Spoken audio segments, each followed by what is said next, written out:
And so when I did my undergrad, it was called a project. I did that on hip hop as well, right? On specifically Palestinian hip hop, and the role of Palestinian hip hop in the peace process.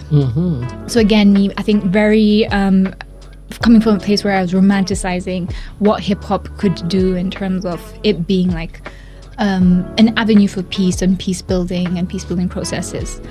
So moving into my master's thesis, where I was doing human rights law, I was still carrying that, right? It was still, as I was doing my master's and engaging in different like topics, hip hop was very much the soundtrack to get me through your master's, right?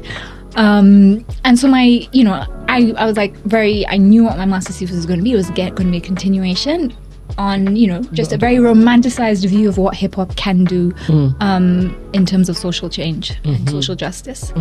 And I had this really great advisor, Hani Saeed, who's a lecturer at the American University in Cairo, who was really great and sort of just took me through this demystification process, me realizing that deep down I knew that there was very limited what art could do in terms of social justice, because again, I was studying in Egypt at the time when there was the Arab Spring. Yeah, but incorrectly termed the Arab Spring, and I talk about that in my book as well.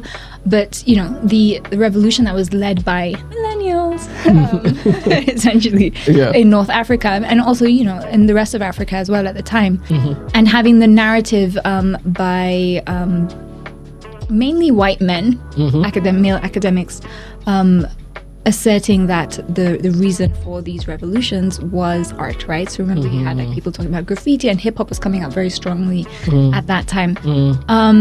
But having been in Egypt, not being part of the revolution myself as a Kenyan in Egypt, very aware of my security there, and to what extent my country is going to come and pull me out of jail.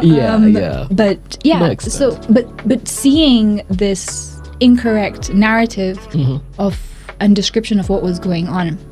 And so my master's thesis is really about, it's like a process of demystification, I guess that's the word, or de-romanticization of the art, what art can really do in these processes, but also what human rights law could do, right? So what the legal framework can do for social justice, which I think is something that we're realizing a lot when, as we're currently talking about, and there are like 3 genocides going on in the world.